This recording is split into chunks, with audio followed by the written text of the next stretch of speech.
5, 4, 3, 2, 1, 0, ignition, liftoff. Welcome back. Thank you for joining us on the GHD Overland podcast.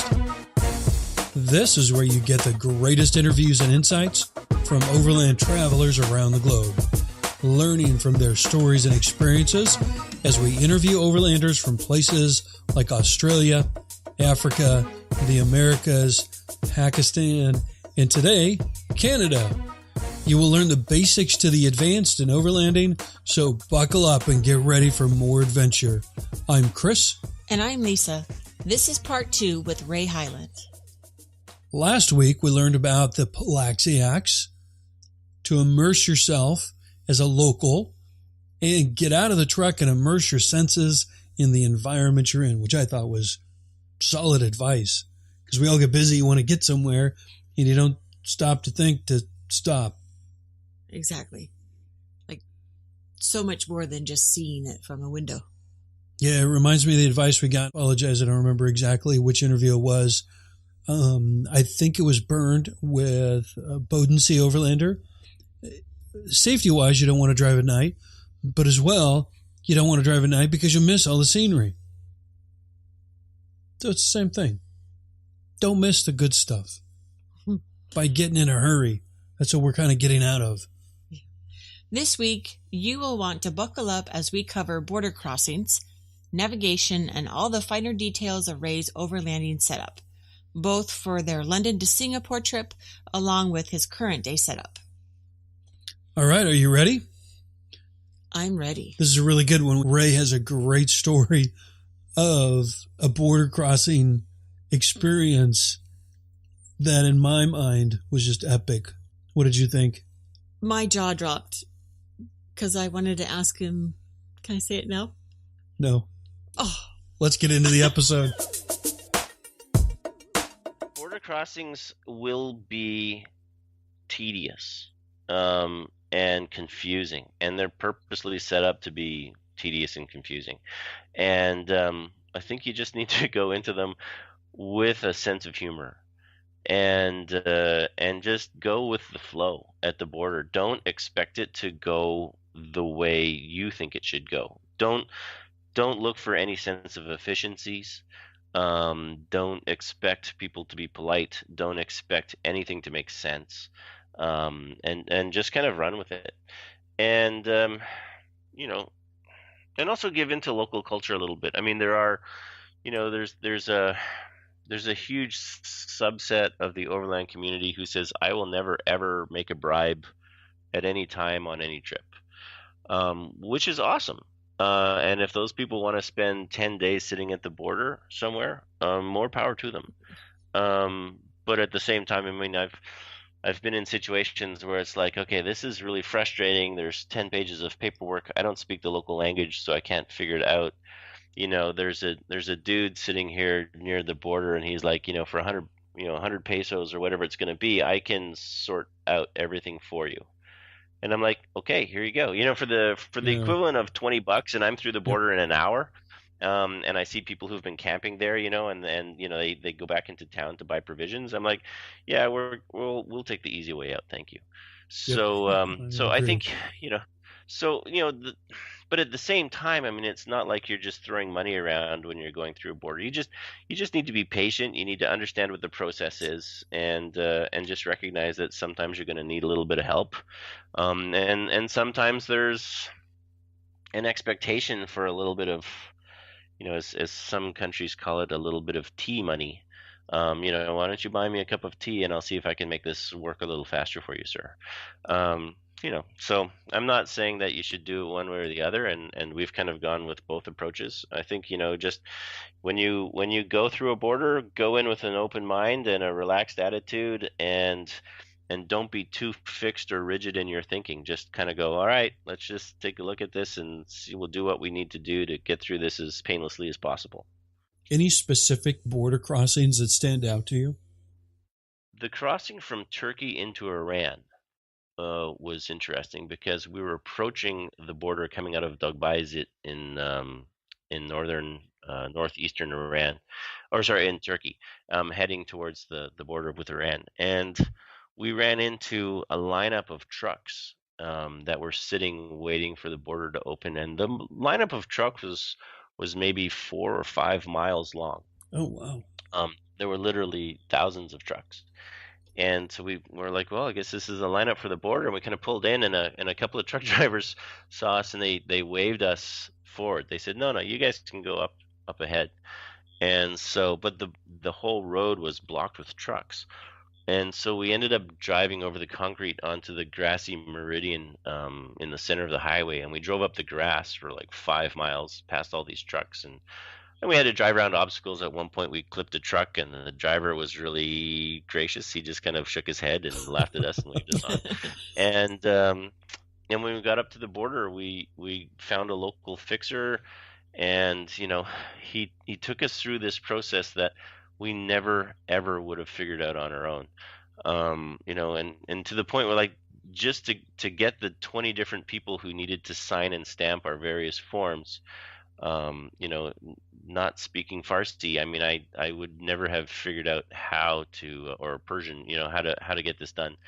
And at points, like, I was following this guy through the kitchens in the restaurant to get the backdoor access to the room of a particular person that needed to stamp a form. You know what I mean? And there was people camped out in front of his office waiting for him, like, dozens of people deep. And he was like in his office having lunch, and like we went through the kitchens and then into the back alley, and then like knocked on his window, you know what I mean, to kind of get stuff done. Oh, that's great. And so it's just that whole process of getting through the border was something I never would have been able to make up. Even it was pretty crazy. And I came back to the car, and I said to my wife and my kids, I said, we're so glad we found this fixer guy, because there's absolutely no way we would have been able to figure out this process on our own. Yeah, you might have been camped there for 2 weeks. Oh, yeah. And then I was explaining the process to the rest of the family, and they were just killing themselves laughing. They're like, and then went where? So, yeah. Any specific safety planning you do, or tips you can provide our listeners on safety and security? I think safety and security are two different things. One is, security, make sure that you only bring something that you're happy to lose on a trip. So if something is really, really precious to you, leave it at home. So if I see people, they're going out and they're wearing their fancy Rolex watch, on a trip, and I'm wearing my $25 Timex, and I'm pretty happy with that. And the same thing with your gear. If you have a piece of gear which is literally too precious to lose, then don't take it somewhere obscure. Carry your stuff with you. Bring small enough stuff that you can leave the truck and bring it with you. So, like, instead of bringing a huge camera bag with multiple lenses, I brought a little portable Fuji X20 with me on that trip, and that was my go-to camera. Because when I walk away from the truck, we bring your passports and your money and your camera and your laptop all in a little handbag, and you're good to go. And so you're not really worried about how secure the vehicle is. I mean, and that's obviously, if you're driving an Earth Roamer, it's a different approach, right? Mm-hmm. But for our little series truck, that was it. And then as far as safety goes, I think the thing to recognize, the number one danger to overlanders is motor vehicle accidents, whether caused by yourself or caused by somebody else. So, make sure that you've got the best tires you can get. Make sure that you have a comprehensive first aid kit, and make sure that you know how to use it. I joined my local volunteer fire department. And one of the reasons I did that was because they would take me through a comprehensive first responder medical training program. And so, having gone through that training, I was really comfortable taking my kids and my family into an area where, if we did run into a medical emergency, I felt pretty comfortable that I'd be able to handle it. And then my kids have taken, fairly advanced first aid for their age, because they're all trained as lifeguards. So, the same thing. I mean, make sure you have a good first aid kit with you. Make sure you know how to use it. So, okay. Yeah. Very good. How do you manage changing currency as you travel through these different countries? Honestly, changing currency is really easy. Is it? Every Okay. border you go to, you'll find a money changer, and you can just ask around. Never change money at the banks. They don't give you very good rates. And the only time somebody ever tried to pickpocket me on my entire trip was in a bank. Oh, Oh my perfect. But gosh. yeah, standing in a bank teller line up in India. But yeah, near the borders, you'll find these independent money changers, and they always have the best rates. You just basically figure out what the rate is ahead of time.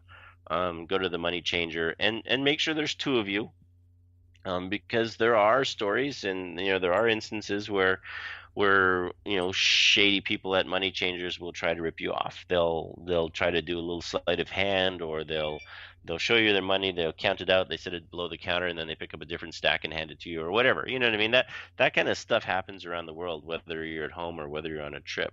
So if you are going to convert a large amount of money, make sure there's a second person with you who can kind of help you keep track of everything. Just an extra pair of eyes. So if there's a distraction in the room, one person's always watching the money. But honestly, these days you don't really need to carry a lot of cash. Everywhere we went to, ATM cards, debit cards, credit cards all work. Credit cards are going to give you pretty much the best rate. As long as you get a credit card before you go internationally traveling that doesn't charge you foreign transaction fees. And there's lots of options from every credit card company. So get something that doesn't charge you foreign transaction fees, and they'll just charge you whatever the local rate is. And it's so much easier than carrying cash around. And then you can go to any ATM machine in any country and take out a couple of $100 on your Visa card if you need to. So that would be my way to go. Don't bring a lot of cash unless you're going to a country like Iran, where they weren't connected when we went through to the international currency system because of the sanctions against the country. So for that country, we took out cash before we left Turkey, and we brought cash with us. But that was pretty much the only one. Everything else we just used our Visa card.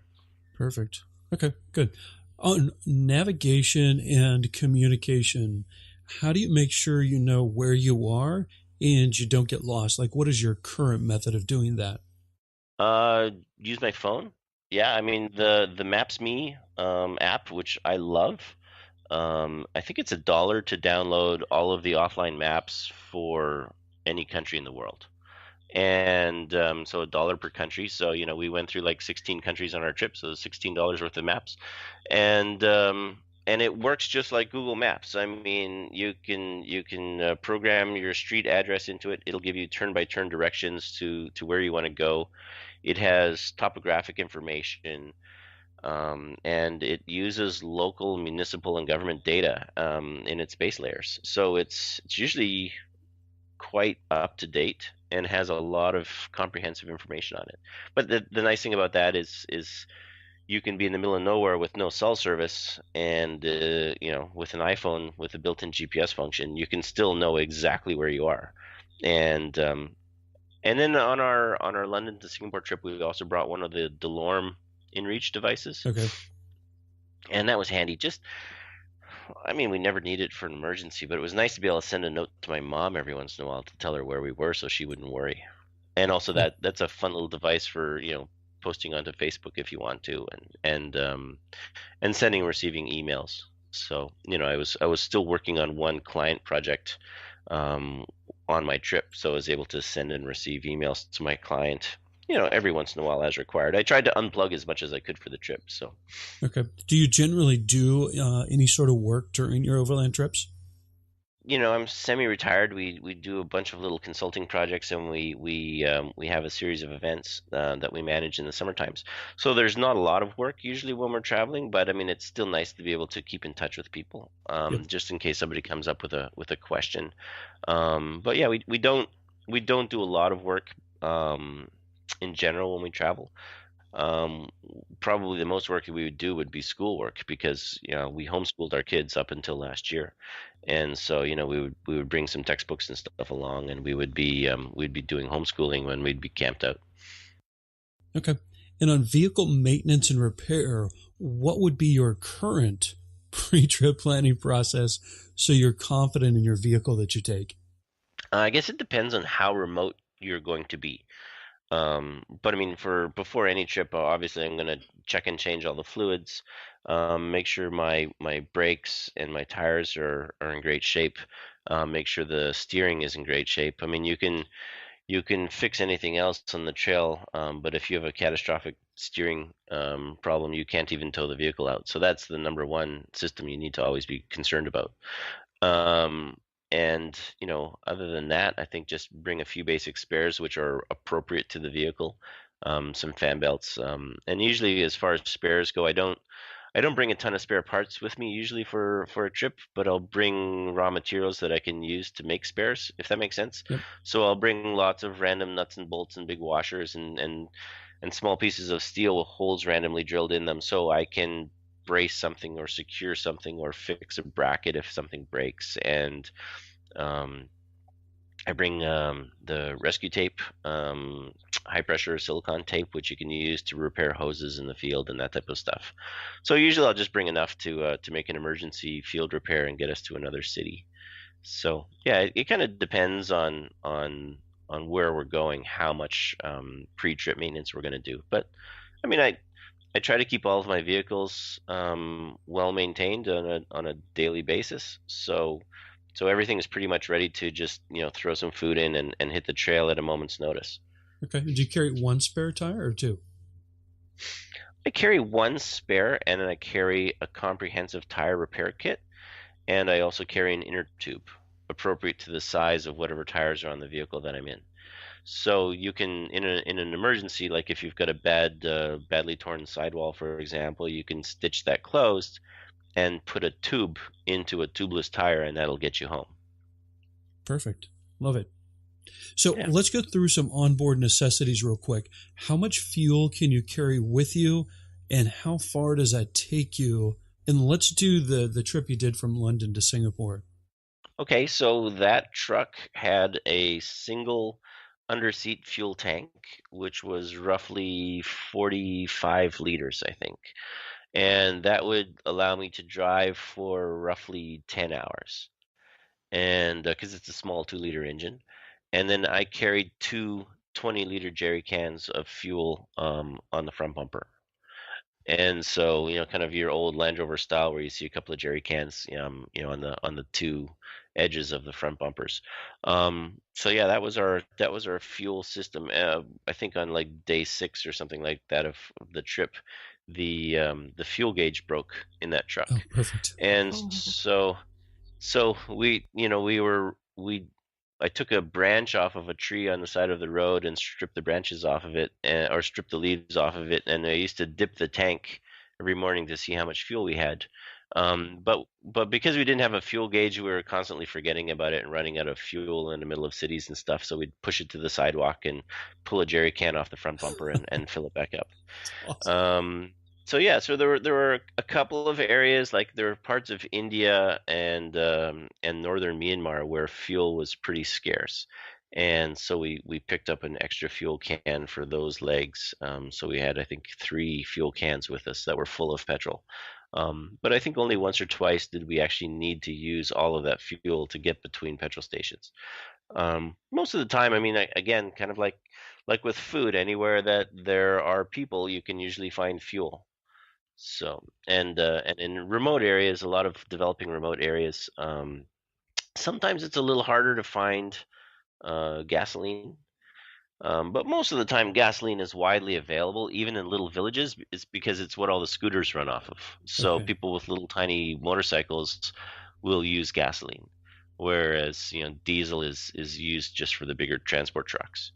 So if you're going through an industrial area, it might be easier to find diesel. But most of the time in the remote areas, gasoline is easiest to find. Okay. And how did you manage water use? Like, how much water did you carry with you, and how did you make sure that it was purified and safe to drink? So we brought a 20-liter jerry can for water, and we had a couple of systems. We had a platypus family-size water filter system, which we used. And then we also had some MSR filtration tablets. And so if we weren't 100% sure about the quality of the water we were getting, we would filter it and drop a couple of filtration tabs in, and that was a pretty easy setup, very very easy to manage, Okay. and didn't take up a lot of space. Perfect. Did you or do you currently use either a solar or a generator? Yeah, we use solar. We have a setup from Overland Solar in Washington State, and it's really nice. I think it's 120 watts or something like that. It's basically a solar panel which is the size of the windshield of my truck, and I run that into the main battery system. I just have a standard twin battery system set up in the vehicles. So yeah, not on the London to Singapore trip, but on the other vehicles we have, the more modern vehicles, we always run twin batteries in any of those vehicles, Okay. and that combined with a good solar panel, it gives you more than enough power. Perfect. And I know on the London to Singapore, you did not use a refrigerator. Do you currently use a refrigerator in your vehicle? I do. I broke down this summer and picked up a Dometic 65-liter fridge, and it's great. I mean, it's massive. It kind of takes up half the back of the Range Rover, for example. And at first, I was a little intimidated by just how big it was, but then after I learned to embrace the bigness of it, now I just throw everything into it, even stuff that doesn't need to be refrigerated, and that's actually kind of handy. So I can throw my ketchup and mustard, and the beers that don't need to be cold right away. I can just throw everything in this huge cavernous fridge, and it's nice because I only have to look in one location to find all of my food, as opposed to using a little cooler or a little fridge where okay, this is the stuff that needs to be cold today, and the stuff that doesn't need to be cold today can stay in a box for a couple of days, and you're constantly playing the juggling act, where you're loading stuff in and out of fridges, to get it cold enough for when you need it to be cold. With this big Dometic 65, I just throw everything into it and forget about it. That's got to be pretty handy. Yeah. Yeah, it's super handy, especially, as a family of five. I mean, it's great. You throw everything in the fridge, you don't worry about it. So, yeah, super handy. And no ice water to deal with and that kind of stuff. So, yeah, true. we've played the cooler game for, ever. Yep. And I must be getting old because, I'm really appreciating having this fridge now. Cool. Ray, any philanthropy or giving back that you do, or any opportunities that you've seen that other overlanders should take a look at during their overland travels to do some good in the world? I think that everybody has their own approach. I know the Shapiro family has and you might know Jay Shapiro and his wife Alice, but they have an organization called Do Good As You Go, and it's specifically targeting overlanders. And they have a program where you can sign out cameras, and I think they have an adventure trailer and a whole bunch of gear that overlanders can dip into to run like photography clinics and education programs and stuff like that with kids as you travel, which is a lot of fun. I know a lot of people basically just say, I want to find local charities to work with. For me personally, I'm a fellow of the Royal Canadian Geographic Society, and so one of the obligations of a fellow is for us to interact with people around the world and just share knowledge. And so to try and find local people and understand, the unique bits of culture and local geography that make their section of the world special, and bring that back and share it with the society, but also to try and promote international understanding of Canada and Canada's culture and Canada's geography with people that we meet around the world. So that's something I really enjoy. So, basically traveling through these remote areas of, whether it's Greece or Turkey or Iran or Oman or wherever, and people say, "Wow, your license plate says British Columbia. Is that part of England?" And you're like, "No, that's actually part of Canada." And let me tell you a little bit about Perfect. Canada. So that's a lot of fun. I think one of the biggest challenges facing the world right now is fear of people that we don't know, and any opportunities I think that overlanders can take to really sit down and build friendships with people from other cultures is, it makes a lasting positive effect on our world. I mean, it might not be as glamorous as driving into a little village somewhere and building a school or digging a well. But I think just the opportunity to share with other cultures and help people recognize that it doesn't matter where you are or what language you speak or what God you pray to or what your skin color is. At the end of the day, we're all just trying to get through the day. We're just trying to, survive and make it home to our families and put food on the table, and we're, pretty much all the same. So I think that's the one thing I try to stress as much as possible when we travel is to just let everybody that we meet know us as people and as individuals rather than as, any type of stereotype. Anything we missed? I don't think so. No, this has been a lot of fun. So, Ray, let's wrap it up with some fun facts about you. Okay. Love the way you phrase that. What keeps your co-driver occupied on long drives? So usually my co-driver is my wife, Marianne, and something that she does with us, which is really cool, is she likes to pick up books about the culture and history of the places we're about to visit. And as we're driving along, she'll be reading aloud to us so that we know what to expect. So, when we were driving to the ruins of Persepolis, for example, she was reading to us about the ancient history of Persia and Darius the Great and the condition of the ruins and when they were discovered and how they were restored. And so all of this interesting stuff so that when we get there, we all appreciate what we're seeing so much more. So that's a lot of fun, but it's also really useful to us. But we all enjoy that. Mm-hmm. And do you play any musical instruments on the road around that campfire? No. I think we like music as a family, and usually we'll bring a lot of music on an iPod, and we'll listen to that when we're stopped. We can't listen to music in our vehicles when we're driving because the old Land Rovers are too noisy. You need to wear hearing protection when you're on the road. Yep. What's your favorite drink in the morning to get you going? Oh, definitely coffee. I don't think I can really survive without a hot cup of coffee in the morning. I do a lot of trips with my friend Mario Donovan, and he's wonderful because I'll stumble out of my tent bleary-eyed in the morning, and as I'm trying to find my shoes, he usually walks up to me and says, "Good morning, Ray," and hands me a big steaming cup of coffee. Oh, and That's a good friend. And he knows that I'm not really functional until I've had that morning cup of coffee, so he takes it as a personal mission to set me up for the day when we travel. So that's a lot of fun. That's great. And what's a favorite beverage at night to wind down after a long day on the road? I'm a tequila fan, but honestly, there's nothing better than a crisp cold beer after a long dusty day on the trail. Amen. What is your best advice to new and aspiring overlanders like us? I would say don't think about it too much. Just go out and have fun. Drive what you got. Bring the gear that you have.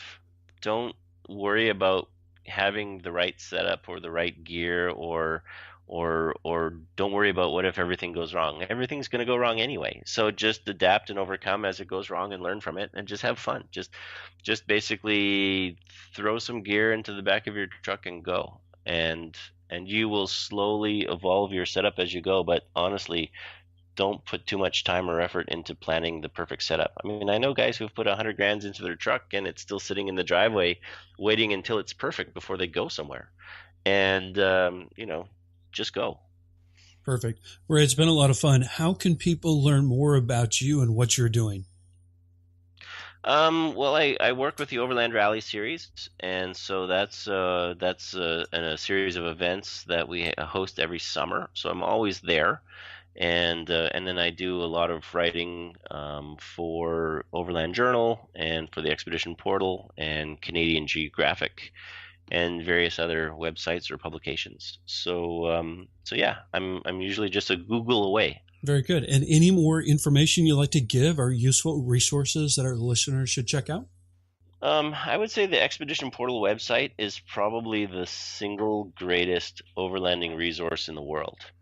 And not just for the resource sections in it, but because it's a genuine way to connect with real people all around the world in real time and learn from them. I mean, everybody out there is building trucks, going on trips, and exploring the world and having fun, whether they're on their own or with their family. I mean, you can find somebody on there who has the same setup as you, regardless of what it is. You want to drive to Panama in an old Volkswagen van, somebody on that site is doing it. You want to drive your Volkswagen Touareg to the Arctic, somebody there is doing it. So yeah, it's a really fun way of kind of connecting with the tribe and learning in a genuine way. It's not like a lot of resources that are driven by a particular brand. It's a resource which is driven by those of us who are real people in the community.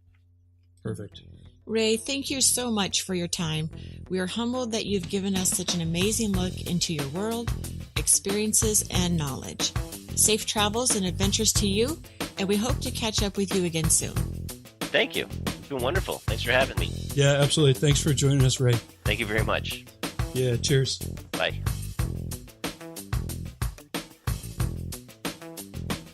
I still can't get over that story. That was great. But ladies first, Lisa, what did you think of that episode? Well, I wanted to ask Ray. I liked it. It was awesome. I can listen to Ray. It was a lot of fun. All day long. Yeah, he's a really cool guy. But after we were done and let him go, I'm like, shoot, I should have asked him if he was able to grab the sandwich going through the kitchen. You're not going to hijack somebody's sandwich? Well, you're getting You have a taken. knife thrown through your back. Well, no, if you just ask nicely, if they just grab a sandwich on your way by. I think you'd be in so much of all the places you're going through to get signatures from these people. A kitchen. I'm obviously speechless. He's brave. Sense of adventure. Absolutely. And Ray, thank you for taking your time. We do really appreciate you taking the time to share your stories, your experiences. Just absolutely humbled that you would take the time to chat with us. So thank you, thank you, thank you. One of the things that really got me on this episode was Ray's philosophy on paying bribes. And it kind of opened my eyes a little bit. So here's what I'm thinking. There's a difference between paying a bribe from, let's say, a crooked cop that pulls you over and wants, say, $20, you did so-and-so and you know you didn't do it. That I'm not in favor of. I think at border crossings, a little bit different. As Ray explained, if you can hire an agent, I'm seeing that that's really no different than hiring a professional. Let's say we're in the U.S. If you want to have something done by a professional, you got to pay them for their time and experience. Or you can be stubborn and try and do it all yourself, and it'll take you a lot more time to do. You'll probably eventually get it done, but it won't be as efficient, and it'll take a lot longer. So when I tell you that we should get an agent, you'll be on board? I think it all depends on the situation, but I think Ray had a really good point. Yes. You could be super stubborn and refuse to pay him and bless your heart if that's what your philosophy is. Stick with it. Just be prepared that you may have to camp out at the border for a couple weeks. And you're going to see Ray whizzing by you. Whizzing right by you, grabbing sandwiches in the kitchen and following some guy. And then he's going to come right back with a big smile on his face and that sandwich was good. Right past you. So I think it's a balance. I mean, do what you feel comfortable with. Be smart. But I hadn't really thought about it in that light, and I really appreciate him bringing it up in that different contents. Absolutely. It's a good idea to visit the show notes page on our website at ghteoverland.com/podcasts. Select the Ray Hyland episode. All the details and helpful links are already there for you. Send your questions, suggestions, and feedback to ghteoverlandpodcast@gmail.com. If you have an Amazon Echo, be sure to tell Alexa, play the GHT Overland podcast. My favorite way to listen to podcasts when I'm brushing my teeth in the morning. Yes, it keeps you quiet and I can hear it. We'd love it if you'd connect with us on social media at GHT Overland. On the Insta, it's GHT Overland Podcast. Be sure to share this episode with your friends who enjoy travel off the beaten path. Help spread the word of the GHT Overland Podcast. We would greatly appreciate it. Overland travel is all about meeting new friends, seeing the most amazing places on earth, and of course, new food and new drinks. Do you have a favorite drink or food recipe for overlanding? We'd love to feature it and you. Send them to ghtOverlandpodcast@gmail.com. Before you race off, it would mean the world to us if you rate and review the podcast over on iTunes and give GHT Overland a little podcast love so we could reach as many Overlanders as possible. Thank you, and we will see you next Thursday for a brand new episode of the GHT Overland Podcast. Bye.